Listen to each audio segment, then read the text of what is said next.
ഞാനിപ്പോൾ നിൽക്കുന്നത് പമ്പാവാലി എന്ന് പറയുന്ന സ്ഥലത്താണ്. ഈ റോഡാണ് ശബരിമലയ്ക്ക് പോകുന്നത്. ഇവിടെ നിന്ന് 33 കിലോമീറ്ററാണ് ശബരിമലയ്ക്കുള്ള ദൂരം. ഇവിടെയാണ് ഞാൻ താമസിക്കുന്നത്. ഈ താഴെ കാണുന്ന ഈ നദിയാണ് പമ്പ നദി. നമുക്ക് ആ നദിയിലേക്ക് ഒന്ന് ഇറങ്ങിപ്പോയി അവിടുത്തെ കാഴ്ചകളൊക്കെ ഒന്ന് കാണാം.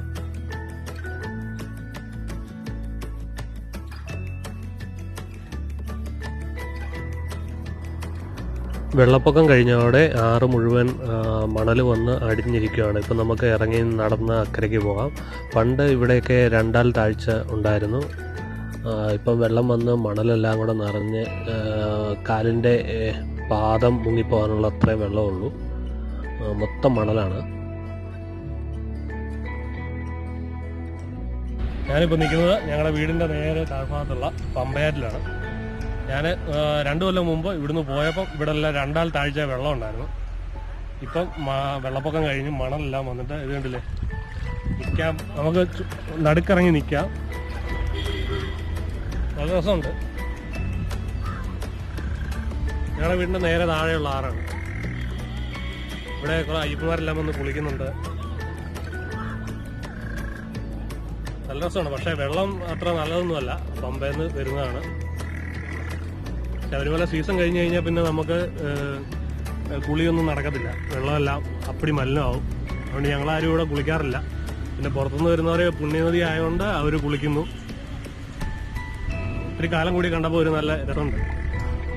മണലെല്ലാം ഒന്ന് നിറഞ്ഞ് നമുക്ക് അക്കരെ ഇക്കരെ നടന്നു പോകാം. ഒരു ചെറിയ തോടിൻ്റെ അത്രേ ഉള്ളൂ. ഇപ്പം മണലൊക്കെ വാരി മാറ്റേണ്ടത് ഭയങ്കര അത്യാവശ്യമാണെന്ന് തോന്നുന്നു.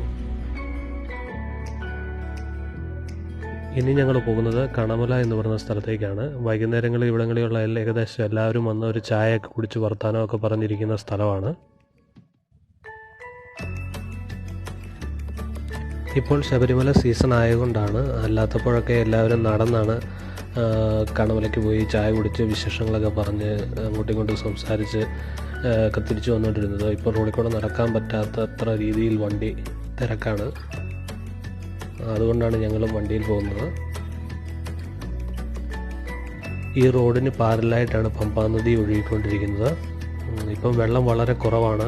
ആ വെള്ളപ്പൊക്കം വന്ന് മണലെല്ലാം വന്ന് അടിഞ്ഞു കിടക്കുന്നതുകൊണ്ട് വെള്ളം വളരെ കുറവാണ്. പണ്ടുള്ള ആൾക്കാരൊക്കെ പറയുന്ന പോലെ 2-3 കിലോമീറ്റർ ഞങ്ങളും നടന്നാണ് പോയി പഠിച്ചുകൊണ്ടിരുന്നത് ഈ വഴിയിലൂടെ. അന്നൊക്കെ നല്ല മനോഹരമായ കാടായിരുന്നു ഇത്. ഇപ്പം പ്ലാസ്റ്റിക്കും അതെല്ലാം അടിഞ്ഞ് ആകെ മലിനീകരണപ്പെട്ട് കിടക്കുന്ന അവസ്ഥയാണ് ഇപ്പോൾ. നേരത്തെ നല്ല പച്ചപ്പായിരുന്നു. ഇപ്പോൾ അതെല്ലാം നഷ്ടപ്പെട്ടു. റോഡെല്ലാം നല്ല ഭയങ്കര പൊടിയും പ്ലാസ്റ്റിക്കുകളും എല്ലാമാണ്.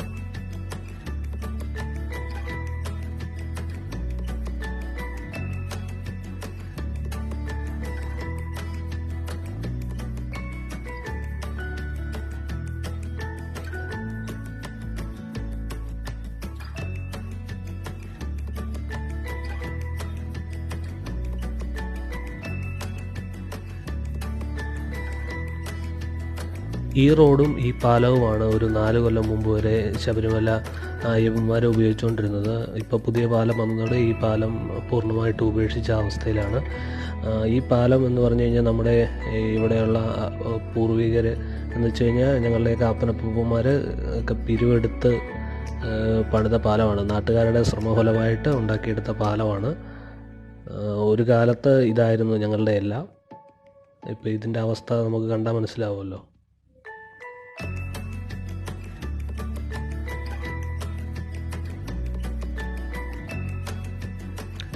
നമുക്ക് പുതിയ പാലത്തിൻ്റെ മുകളിൽ നിന്ന് പഴയ പാലം നമുക്കൊന്ന് കാണാം.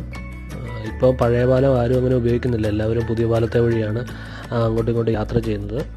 ഇപ്പോൾ പഴയ പാലത്തിൻ്റെ താഴെ ഒരു കെട്ടൊക്കെ കെട്ടി കുളിക്കടവാക്കി ശബരിമലയ്ക്ക് പോകുന്ന അയ്യപ്പന്മാർ കുളിക്കടവായിട്ട് അവിടെ ഉപയോഗിക്കുകയാണ്. അവിടെ എല്ലാം പ്ലാസ്റ്റിക്കെല്ലാമായിട്ട് നല്ല രീതിയിൽ മലിനപ്പെട്ടാണ് കിടക്കുന്നത്. ശബരിമല സീസൺ കഴിയുമ്പോൾ അതെല്ലാം വൃത്തിയാക്കുമെന്ന് നമുക്ക് പ്രതീക്ഷിക്കാം.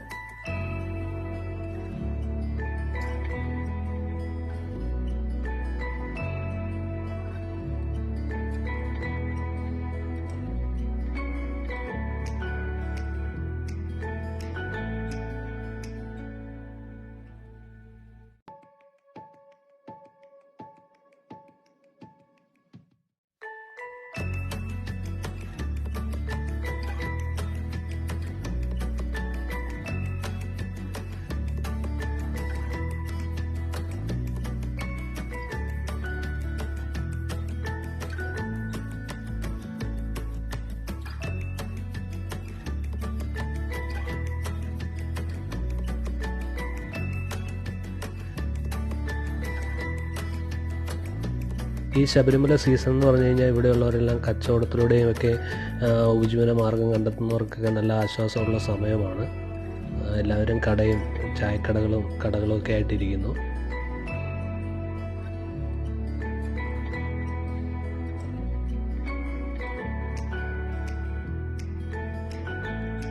ഇത് എൻ്റെ ചേട്ടൻ്റെ കടയാണ്, സ്റ്റേഷനറി കടയാണ്.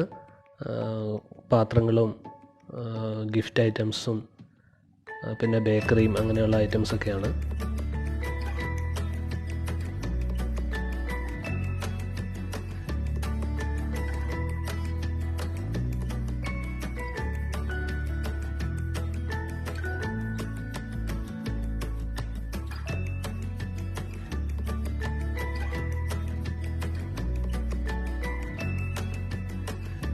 അങ്ങനെ ചായയും ബോണ്ടയും കഴിച്ചുകൊണ്ടിരിക്കുകയാണ്.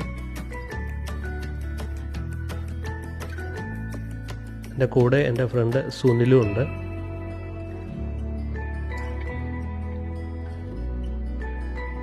അങ്ങനെ ചായ കുടിയൊക്കെ കഴിഞ്ഞു. കുറച്ച് നേരം കുറേ ആൾക്കാരെയൊക്കെ കണ്ടു, സംസാരിച്ചു. ഇനി തിരിച്ച് വീട്ടിലേക്ക് പോയിക്കൊണ്ടിരിക്കുകയാണ്. ഇന്ത്യയിലെ ഏറ്റവും നല്ല ശുദ്ധവായു കിട്ടണമെങ്കിൽ ഇവിടെ തന്നെ വരണം എന്നാണ് എനിക്ക് തോന്നുന്നത്. നല്ല മരങ്ങളും കാടുകളും ഒക്കെ നിറഞ്ഞ ഒരു പ്രദേശമാണ്. നല്ല സുന്ദരമായ പമ്പാ നദി ആണ് ഇതിൻ്റെ താഴെക്കൂടെ ഒഴുകുന്നത്. ഇതെനിക്ക് ഒരുപാട് ഓർമ്മകൾ തരുന്ന റോഡുകളാണ്. 1 മുതൽ 10ാം ക്ലാസ് വരെ ഇതിലെ ദിവസവും നടന്ന് എത്ര ദിവസങ്ങളുണ്ടെന്നറിയില്ല, എല്ലാ ദിവസങ്ങളും നടന്ന് അങ്ങോട്ടും ഇങ്ങോട്ടും കൂട്ടുകാർ വർത്തമാനമൊക്കെ പറഞ്ഞ് പോയിക്കൊണ്ടിരുന്ന വഴികളാണ്. ഒരുപാട് ഓർമ്മകളുള്ള വഴികളാണ്.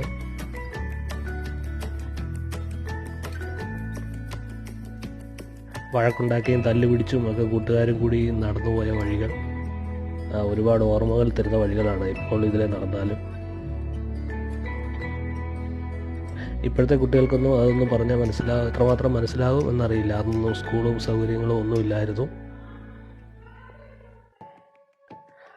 വെള്ളപ്പൊക്കം ഉണ്ടായി ആ പാലം ജൂലൈ മാസത്തിൽ ഒരാഴ്ചയൊക്കെ ആ പാലം വെള്ളത്തിനടിയിലായി കഴിഞ്ഞാൽ സ്കൂളിൽ പോകേണ്ട, അവധിയാണ്. അതൊക്കെ ഞങ്ങൾക്ക് വളരെ സന്തോഷം തരുന്ന ഒരനുഭവമായിരുന്നു. എന്തായാലും അങ്ങനെയുള്ള യാത്രകളും നടന്നുള്ള യാത്രകളും പാലം മുങ്ങിയുള്ള അവധിയും ഒന്നും ഇനിയില്ല. അതെല്ലാം നഷ്ടപ്പെട്ടു. ഇനി അതൊന്നും തിരിച്ചു വരില്ല.